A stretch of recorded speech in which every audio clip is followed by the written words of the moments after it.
Yes guys, Mr. P here. I hope you've had a cracking break. Now, just the other day I posted this on my social media channels, expecting a few responses, and ended up with nearly 5,000 comments just on Facebook. Now, as a teacher who constantly tells his class that they need to read through the whole text before they answer the questions, I really should have read through all of the comments. I've not managed that yet, so there may well be a follow-up to this video, but I picked out a few that I want to share with you to hopefully give you a bit of a giggle. Let's take a look. I'm an expert at alternative swearing. Aren't we all, as teachers, as we probably say WTF under our breath 50 to 60 times a lesson? In a cupboard or under breath, there we go. Shut the front door, fudge sake, you're taking the pesto. Love that one. Trucking hell, what a turnip, and various breathing techniques. Most of the time I'm happy, I swear. And if you know any other alternative swear words, let me know in the comments. But that's the thing as teachers, we just keep it all in, don't we, until we get to our half-term breaks, our Christmas, Easter breaks, and then we just, it's non-stop. But it just feels so much better knowing that you've saved it up, so that when it finally does come out during your half-term break, it really hits differently. I know who a jumper belongs to just by sniffing it. Not sure if this is a superpower or extremely disgusting. Now, I don't have this weird sixth sense of being able to sniff jumpers, but there's always a child in your class who can do that. So they get designated that classroom role, jumper sniffer. Let me know whose it is. There's no name in it. Whose is it? Oh, it's Jamie's. Right, there you go, Jamie.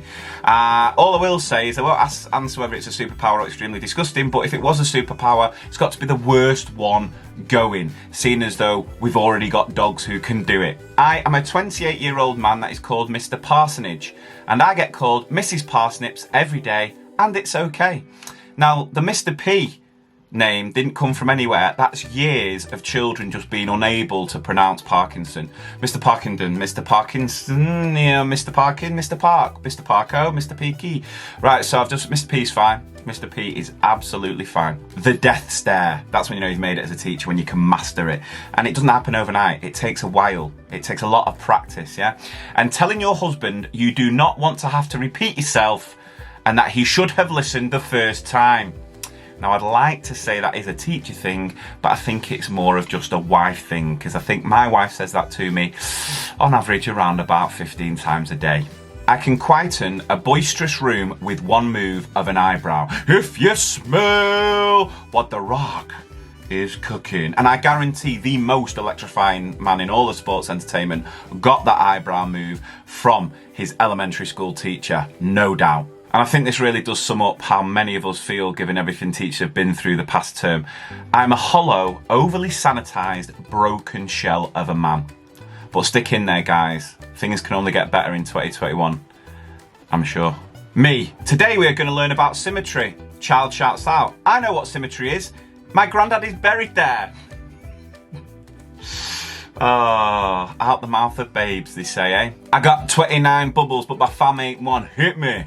Unless, like me, you do work across a couple of classes, and therefore I literally do have 99 bubbles, but my family isn't one. A part-time pathologist, a part-time mind reader, specialising in identifying when someone needs the toilet or when someone requires a tissue. I, again, don't think I have these skills in my locker. I can only detect when a child needs a tissue when there is literally mucus covering 3/4 of their face. Okay, I'm going to stop it there. That's going to be the end of part 1 to this video. There's already so many more I want to share, but I don't want the video to be too long. So do tune in for part 2. I'll drop that very, very soon. As always, thank you very, very much for watching. Please do like, share, and tag your teacher friends in if it's giving you a bit of a giggle. Right, stay tuned for part 2 coming soon.